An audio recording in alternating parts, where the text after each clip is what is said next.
I mean, that's really clear. There's no people here. There's no music.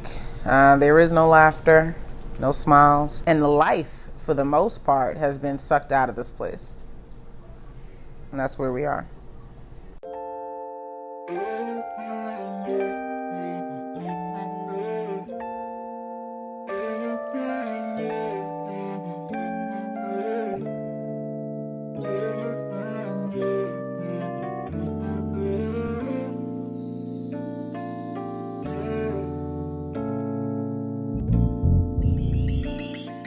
Chef and co-owner of the Canteen restaurant. He joins me now along with Nia Grace.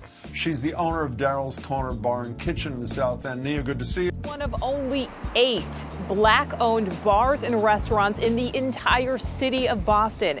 And tonight there's a real fear the current economy could shrink that number even more.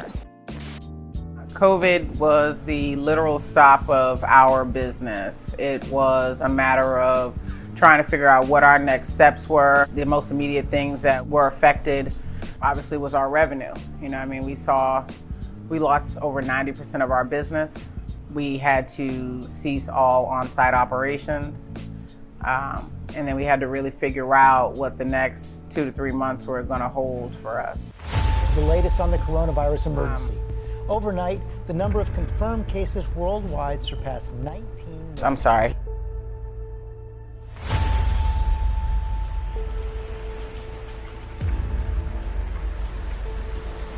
In the United States, there have been more than 4.8 million. For us, COVID was a really dramatic pause. American lives lost to the virus has now surpassed 160,000. This bar is to be open every single day.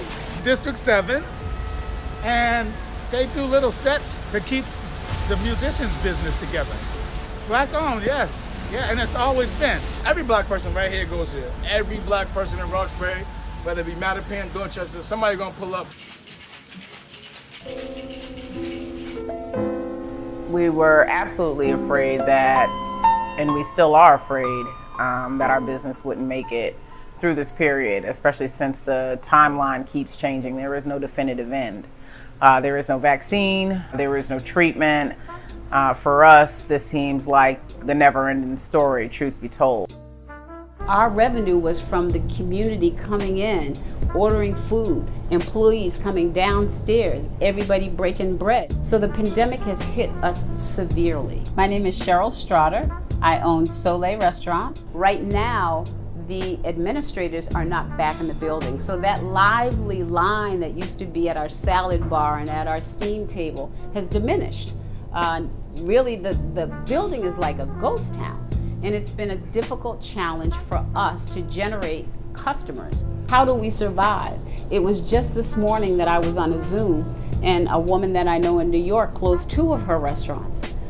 So it's difficult, it's a challenge, and not everybody's gonna survive the challenge. In a restaurant, we essentially lost our family. We lost our friends. We lost everything that probably gives us the most joy every day. And it's more than food and drinks for us. And so COVID is not a pleasant word around these parts. It's not what we're doing here. The Black Hospitality Coalition was created as an outpouring of Black restaurants that really needed to work together. We had similar problems. We were all looking for funding. You know, some of us applied for the PPP and received it. Some did not. We all have liquor licenses of some sort, whether it's a full liquor license or beer and wine. We are advocating that hopefully there could be some relief in the cost of what we pay for the license. It was something that happened to be birthed out of this situation, but absolutely necessary here in the city in order for us to have some collective works and progress in terms of footing in this field. It was actually founded by the owner of Daryl's, which is Nia, and the owner of District 7, who is Royal. And along their journey, 3 other Black businesses joined. And the 5 of us together, it's Wally's, Soleil, and Savor, We are all trying to advocate for what we need for survival. I think it's important to have Black businesses, right? I think it's important to be a Black business owner and allow others to see you and be able to have something to emulate.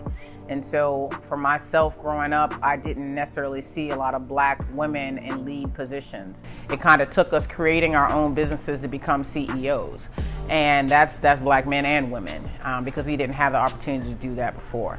And so I think it's important that we have these kind of images of myself and all of the support team. And I think the team is also very important. When you are a Black business owner, your team should really reflect some of the values and the things that you feel or needed to see growing up. And hopefully you're kind of instilling the same thing in your staff to kind of have them rise up and be leaders as well. So as a Black female-owned business, I feel empowered. I feel fortunate to be able to chase my dream and my passion. I have a few degrees, but the one that I really enjoy is cooking. Cooking is food for the soul. It nourishes people. So I love what I do. We are going to make it through. And one of my mantras in the moment is literally with grit and grace. It's going to take a lot of work, a lot of hard work. And in the entire time, we're just going to have to embrace each battle and hurdle with grace. And we'll get through it, and we'll do it well. And we'll be here next year to talk about it.